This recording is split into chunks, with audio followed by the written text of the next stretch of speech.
혹시 이런 뉴스 보신 적 있으신가요? 집에서 자가 관리하던 50대, 갑작스런 뇌출혈로 쓰러져 병원 도착하자 이미 늦었다. 혈압약 끊고 자연요법만 믿던 60대, 결국 신장 기능 70% 손상돼 투석 시작. 충격적이지만 실제로 언론에 종종 나오는 고혈압 관련 사고들입니다. 이런 일이 남의 일 같으신가요? 혹시 지금 이 영상을 보시는 당신도 고혈압? 약 먹으면 평생 먹어야 한다잖아. 병원은 돈만 나가고 귀찮고 그냥 내가 조심하면 되지. 이런 생각 단 한 번이라도 해보셨다면 꼭 끝까지 보셔야 합니다. 지금 시작되는 이야기는 당신의 미래를 지킬 수 있는 현실적인 경고이자 가이드입니다. 자, 이제 본격적으로 시작해보겠습니다. 혹시 이런 생각 해보신 적 있으신가요? 고혈압? 약 먹으면 습관처럼 평생 먹어야 하잖아. 병원 가봤자 검사비만 나오고 차라리 내가 알아서 관리하는 게 낫지. 바로 이 생각. 너무나도 많은 분들이 하고 계시고 실제로도 병원에 안 가고 고혈압을 자가관리로 해결하겠다고 마음먹은 분들이 정말 많습니다. 그런데요, 이런 분들 중에 꽤 많은 분들이 결국엔 더 큰 병으로, 더 큰 병원비로 이어지는 경우가 많다는 사실 알고 계셨나요? 오늘 영상에서는 단순히 자가관리는 위험하니까 병원 가세요 같은 말로 끝내지 않습니다. 왜 많은 사람들이 고혈압을 혼자서 관리하다 더 큰 위기에 빠지게 되는지, 도대체 어떤 부분에서 실수를 하고 있는 건지, 그리고 우리가 실제로 병원과 자가관리 사이에서 어떤 선택을 해야 건강과 지갑 두 마리 토끼를 다 잡을 수 있을지를 하나하나 풀어보겠습니다. 고혈압은 소리 없는 살인자라는 말 들어보셨죠? 혈압이 높아져도 특별한 증상이 없는 경우가 많습니다. 그래서 그냥 무심히 넘기게 되는데요. 이 조용한 고혈압이 뇌졸중, 심근경색, 심부전 같은 치명적인 병으로 이어지는 경우가 많습니다. 문제는 많은 분들이 고혈압을 진단받았을 때 이렇게 생각합니다.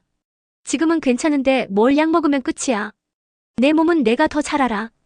그래서 혈압계를 하나 사두고 아침 저녁으로 혈압을 체크하면서 나름대로 식단도 조절해보고 운동도 조금씩 시작합니다. 그럼 정말 괜찮아질까요? 일시적으로 혈압이 내려가는 경우는 있을 수 있습니다. 특히 체중을 줄이고 짠 음식을 피하고 술, 담배를 줄이면 혈압이 개선되는 분들도 있어요. 그런데 문제는 이게 꾸준히 정확하게 이루어지는 경우가 거의 없다는 겁니다. 혈압이라는 건 날씨, 스트레스, 수면 상태, 감정 변화에도 영향을 받습니다. 오늘은 괜찮았다가도 내일은 확 치솟을 수 있고요. 이런 걸 혼자서 매일매일 정확히 체크하고 그 수치를 해석해서 적절한 대응까지 하는 건 전문가가 아니면 거의 불가능에 가깝습니다. 게다가 고혈압은 숫자가 다가 아닙니다. 같은 수치여도 어떤 사람에겐 위험하고 어떤 사람에겐 괜찮을 수 있어요. 예를 들어 어떤 분은 145에서 95가 나왔을 때 당장 약을 시작해야 할 정도로 위험한 상황일 수 있고, 다른 분은 그냥 관찰만 해도 되는 경우일 수 있죠. 이 차이를 구별해주는 건 병원에서의 정밀검사와 의사의 임상 경험입니다.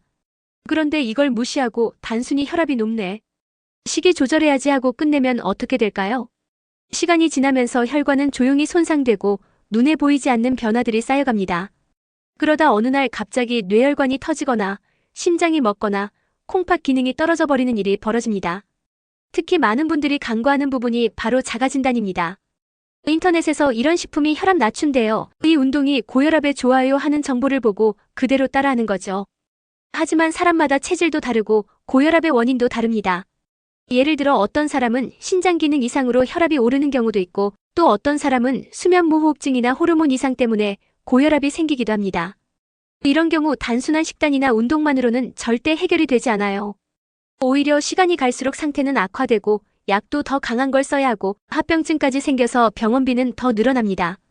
결국 병원비 아끼려다 더 망하는 상황이 되는 겁니다.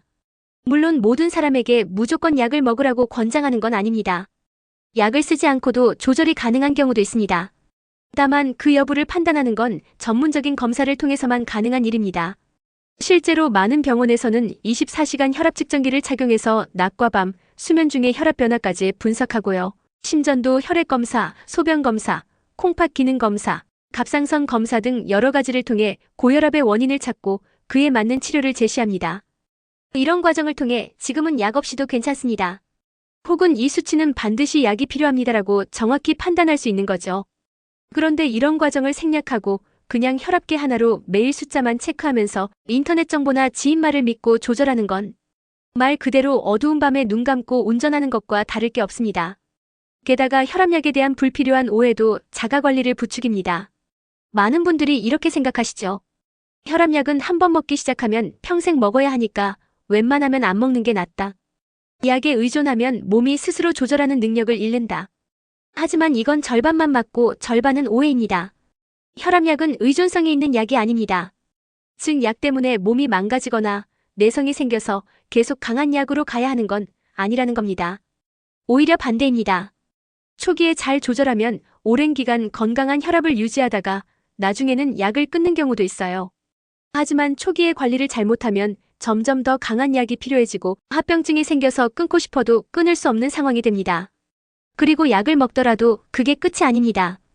약은 기본적인 틀을 잡아주는 도구일 뿐이고 그 위에 식이요법과 운동, 생활습관 개선이 제대로 더해져야만 진짜 조절이 됩니다. 병원에서 진료를 받는다는 건 단순히 약을 타는 게 아닙니다. 앞으로 내 몸이 어떻게 변화할 수 있는지를 예측하고 조기에 위험 신호를 잡아주는 시스템을 갖추는 겁니다. 또 한 가지, 고혈압은 혼자 사는 분들에게 더 위험할 수 있습니다. 혼자서는 증상을 느끼기 어렵고 누가 상태를 봐줄 사람도 없기 때문에 어느 날 갑자기 심각한 일이 생겨도 대처가 늦어지기 쉽습니다. 그래서 정기적인 진료 그리고 의사와의 소통이 굉장히 중요합니다. 내가 먹는 음식, 생활 습관, 잠자는 패턴, 운동 방식, 스트레스 관리까지 이런 모든 요소들이 혈압에 영향을 주기 때문에 단순히 혈압이 몇 나왔는지보다 왜 그렇게 나왔는지를 함께 분석해야 정확한 관리가 됩니다. 여기서 많은 분들이 또 고민하는 부분이 하나 있죠. 병원비 부담되는데 어떡하죠? 이 부분도 현실적으로 접근할 필요가 있습니다. 물론 병원을 자주 다니면 진료비나 검사비가 부담될 수 있습니다. 하지만 장기적으로 보면 조기에 위험 요소를 파악해서 대처하는 게 나중에 큰 병으로 진행돼서 입원하거나 수술하는 것보다 훨씬 경제적입니다. 뇌졸중으로 쓰러져서 중환자실에 가거나 심장마비로 응급실에 실려가는 상황을 한 번만 겪어도 수백에서 수천만 원이 듭니다. 반면 정기적인 혈압관리와 기본검사, 약 처방에 드는 비용은 그에 비하면 정말 작은 수준입니다.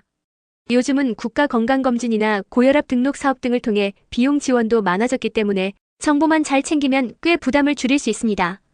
또 병원을 잘 선택하는 것도 중요합니다. 꼭 큰 병원이 아니어도 고혈압 관리에 특화된 동네 내과나 가정의학과도 충분히 체계적인 진료가 가능합니다. 어떤 병원이 나에게 맞는지는 주변의 후기도 참고하고 상담을 통해 의료진과 소통해보는 것도 좋은 방법입니다. 마지막으로 자가관리와 병원 진료는 둘 중 하나가 아니라는 걸 꼭 기억하셨으면 합니다. 정답은 병원에서 내 상태를 정확히 파악한 후 그에 맞는 자가관리를 실천하는 겁니다.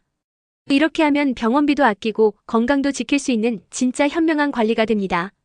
아직도 나는 괜찮겠지라는 마음이 드시나요? 고혈압은 조용히 진행되다가 예고 없이 퍽 하고 터집니다. 그리고 그 순간 당신의 건강은 물론 가족의 일상까지 한순간에 무너질 수 있습니다. 지금 병원에 가는 건 지금 돈이 나가는 게 아닙니다. 미래의 거대한 병원비, 고통, 후회를 미리 막는 보험 같은 행동입니다. 당신의 건강은 당신의 선택에 달려 있습니다. 언제 병원에 갈 것인가가 아니라 지금 가야 하는 이유를 아는 것이 중요합니다. 도움되셨다면 구독과 좋아요 부탁드리고요.